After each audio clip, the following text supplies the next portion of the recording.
Assalamualaikum warahmatullahi wabarakatuh. Saya Dr. Hajar daripada Jabatan Psikiatri PPUKM. Saya telah diminta untuk memberikan sedikit taklimat mengenai sokongan psikologi yang disediakan oleh Jabatan Psikiatri di PPUKM sempena wabak coronavirus bagi warga HCTM. Saya akan mulakan dengan sedikit pengenalan. Seterusnya kepada servis yang kami sediakan, sedikit tentang pertolongan cemas psikologi, tentang penyelidikan yang kami sedang lakukan dan penutup. Pengenalan COVID-19 dan kita. Seperti yang kita semua maklum, coronavirus virus ini telah menular di seluruh dunia dan negara Malaysia tidak terkecuali. Alhamdulillah, pada waktu ini kita nampak yang yang positif coronavirus ini makin berkurangan dan kes yang aktif makin berkurangan. Akan tetapi kita pun tak boleh lagi nak terus bersukaria, kerana adalah lagi risiko di mana penularan ini akan kembali aktif. Jadi kita sebagai warga HCTM ataupun kaki tangan kesihatan adalah antara yang di front line ataupun yang di barisan hadapan, kan?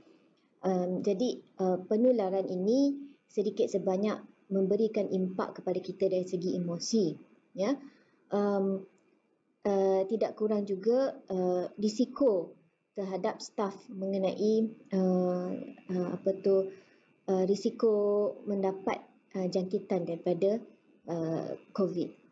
Okey. Saya teruskan dengan emosi. Emosi yang akan timbul ataupun yang telah bertimbul di kalangan staf kesihatan ataupun warga HCTM. Yang pertama ialah gementar ataupun nervousness. Okey. Sebab ini ialah satu perkara yang baru, kan? Dan tidak pernah berlaku lagi. It's unprecedented. Jadi banyak perkara yang kita tidak tahu apakah yang akan berlaku. Contohnya, mungkin ada beberapa staf yang akan yang telah pun dipindahkan ke ward lain ataupun ward COVID. Banyak perkara yang unknown, yang kita tidak tahu. Jadi itu akan menyebabkan sedikit nervousness. Selain itu, perasaan takut juga. Takut mendapat jangkitan, contohnya takut penularan ini akan menjadi terlampau teruk seperti yang berlaku di Itali. Okey. Seterusnya, perasaan marah. Contohnya, sebagai contoh lagi sekali, sekiranya anda telah dipindahkan daripada jabatan lain dan anda telah terlalu selesa di sana dan tiba-tiba kena pindah ke ward COVID contohnya. Jadi perasaan marah itu akan timbul. Perasaan sedih, contohnya anda telah berpisah dengan anak dan keluarga kerana pekerjaan di ward COVID contohnya, ataupun anda sebagai PUI ataupun kontak yang rapat, jadi perlu dikuarantinkan. So perasaan sedih itu adalah normal. Perasaan risau sekiranya anda akan dapat jangkitan ini juga. So perasaan-perasaan ini, ada lagi perasaan-perasaan lain yang saya tidak tuliskan di sini, tapi semuanya adalah normal, ya. Dan ini tidak menunjukkan yang bahawa anda ini seorang yang lemah ataupun kurang bagus, staf yang tak bagus contohnya. Ini ialah perasaan yang normal, ya. At the same time, kita juga tahu yang kita diperlukan di front line, ya. Kita diperlukan di ward-ward COVID contohnya. So di situ timbullah sedikit konflik dalaman, internal konflik, di mana kita tahu yang kita diperlukan dan kita sendiri rasa kita nak berkhidmat, tetapi at the same time perasaan-perasaan ini timbul secara natural tanpa kita nak, kan. Jadi apa yang boleh kita lakukan? Okey, di sinilah saya nak cerita tentang servis yang kami sediakan kepada anda semua ataupun warga HCTM, tak kira lah anda nurse ke ataupun PPK ataupun doctors, no matter who you are. Okay, so servis kami, kita ada, saya simplifikan kepada 4 ya.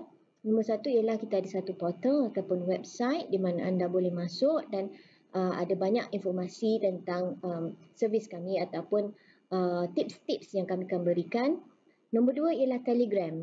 Di situ kami juga masukkan tips-tips ataupun poster-poster mengenai cara contohnya cara pengawalan emosi yang baik. Okey. Kita ada juga hotline di mana kami ada kaunselor yang standby dengan telefon di mana anda boleh telefon daripada pukul 9 hingga pukul 6 bercerita mengenai masalah yang anda hadapi. Okay?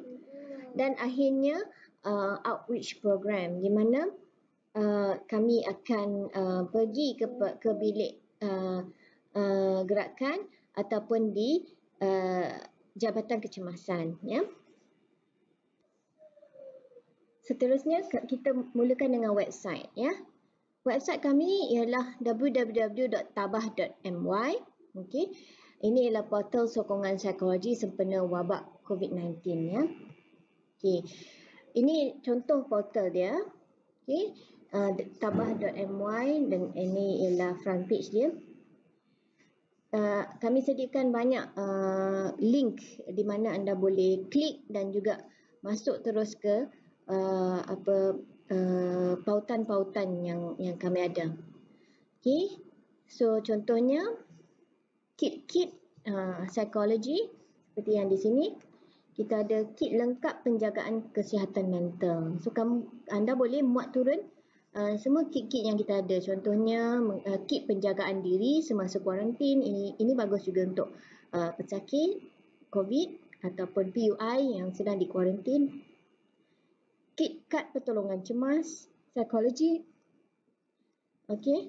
Kit tips penjagaan kesihatan mental semasa wabak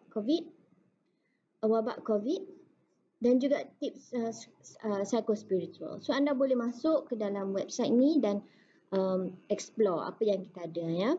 Contoh lagi kita ada link kepada tabung prihatin COVID-19, kita ada link kepada khidmat jagaan anak-anak, kita ada link kepada Telegram yang nanti saya akan ceritakan.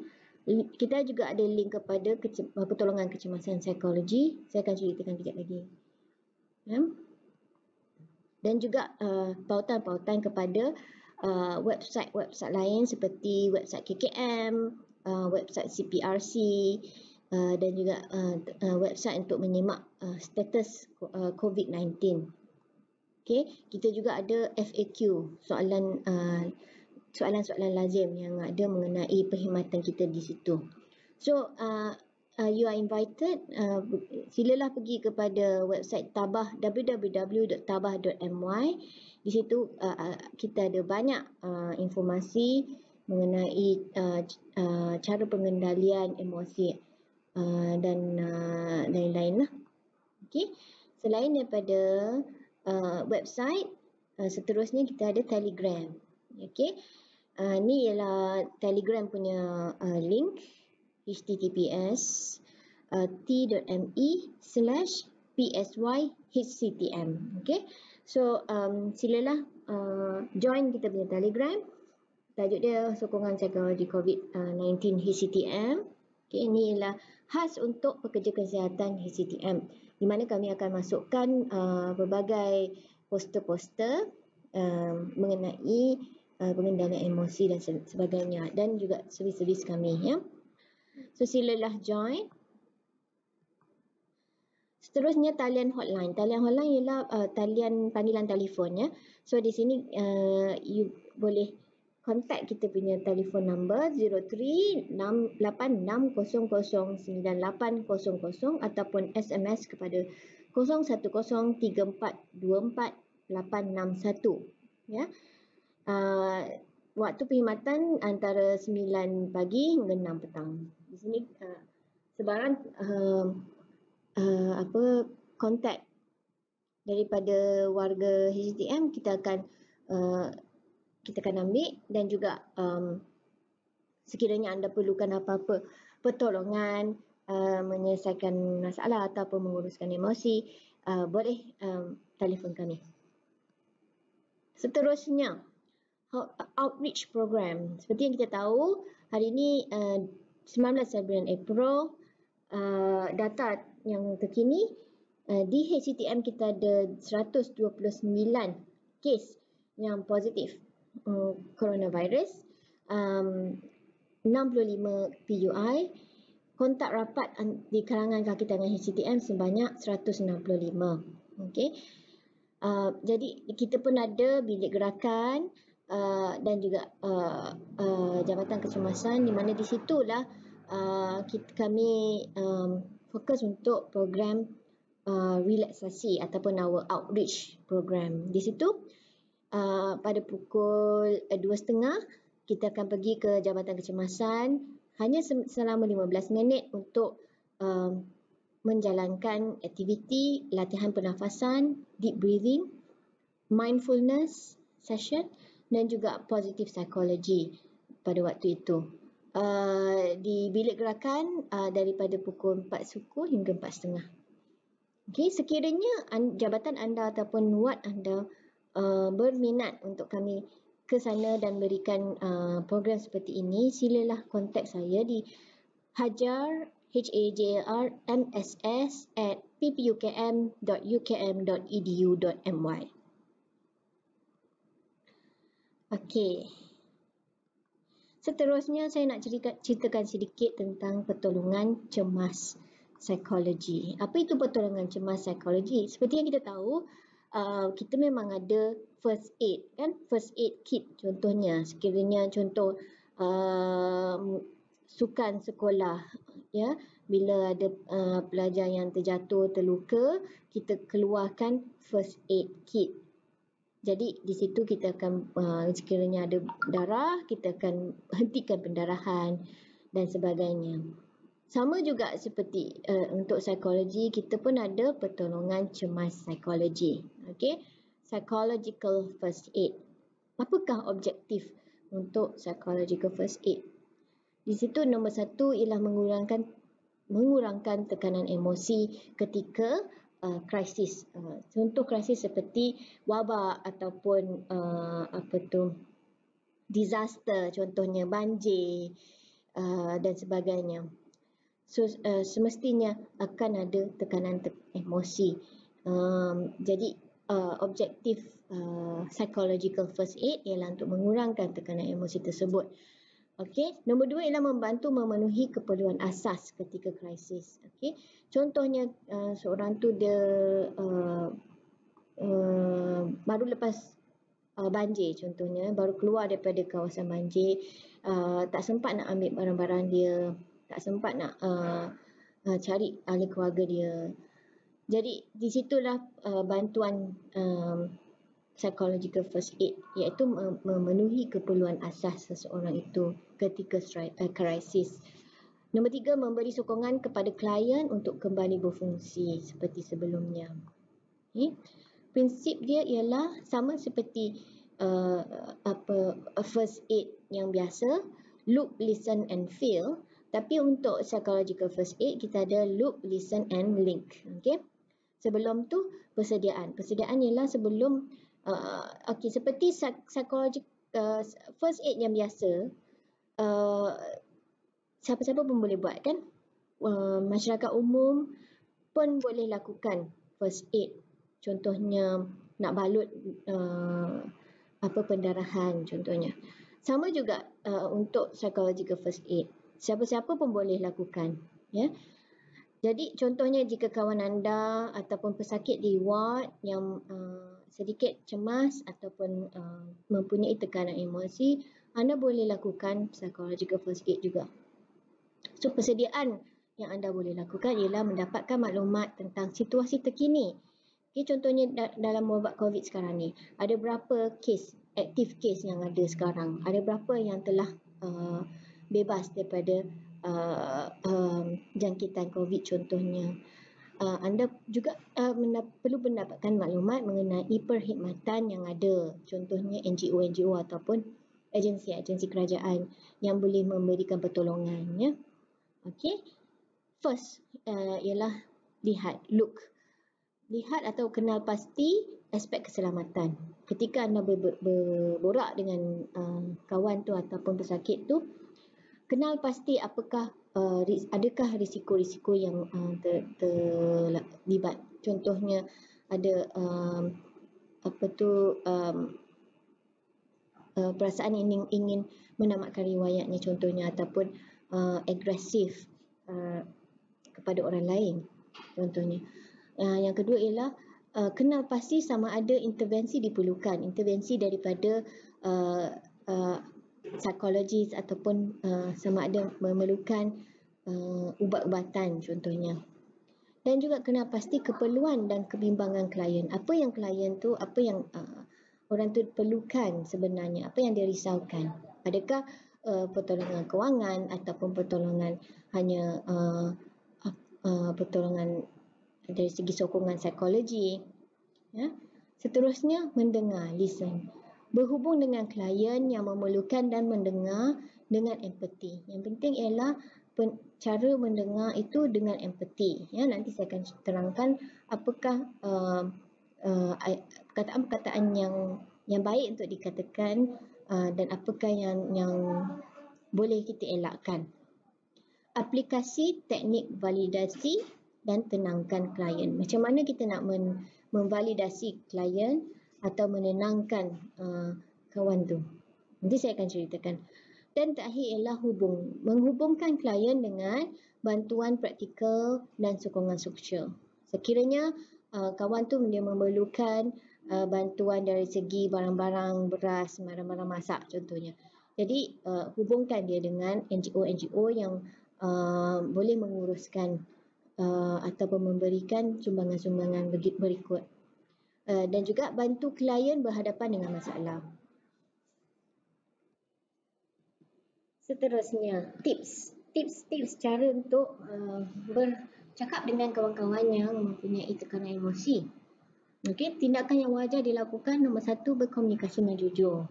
Okey, sekiranya anda rasa anda tidak mampu untuk berbincang, sila bercakap dengan jujur dan bagi tahu kawan tu. Beri maklumat secara ringkas dan mudah difahami. Okey. Nombor 3, validasi emosi klien. Seperti yang saya katakan tadi, emosi itu datang secara natural, secara tiba-tiba. Jadi anda boleh memvalidasikan emosi tersebut.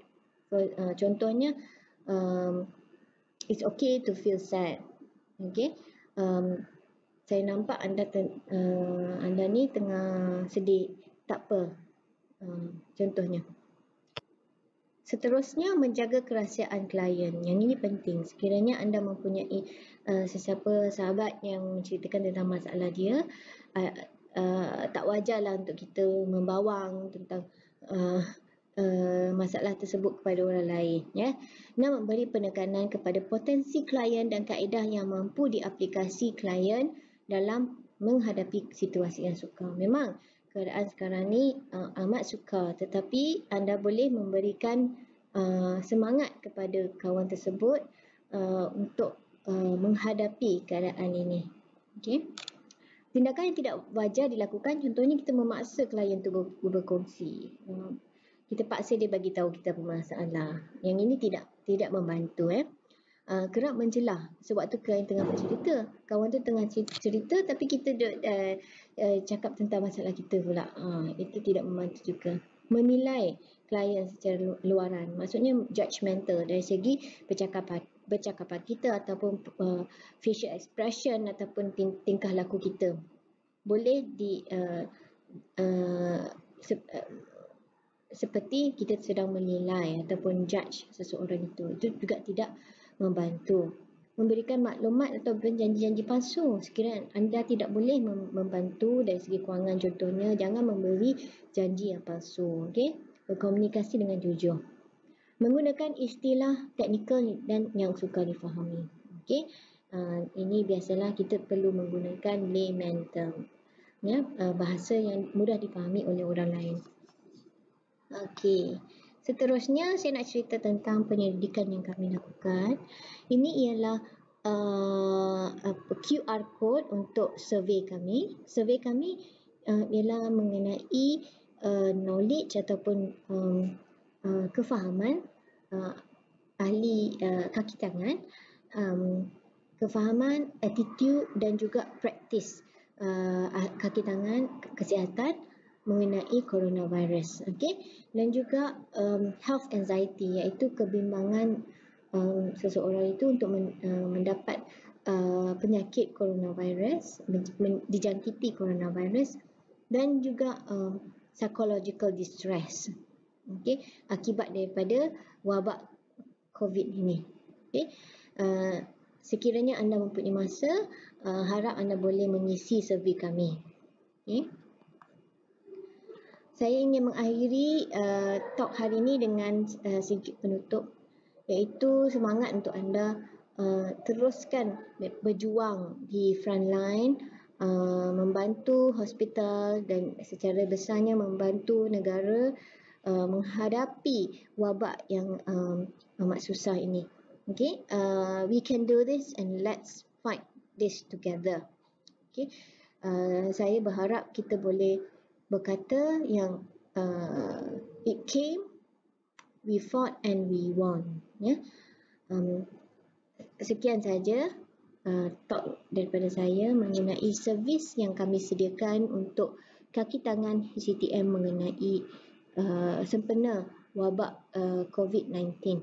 Sekiranya anda mempunyai sebarang persoalan, silalah email kepada saya di hajar hajar@ppukm.ukm.edu.my. Sekian, Assalamualaikum warahmatullahi wabarakatuh.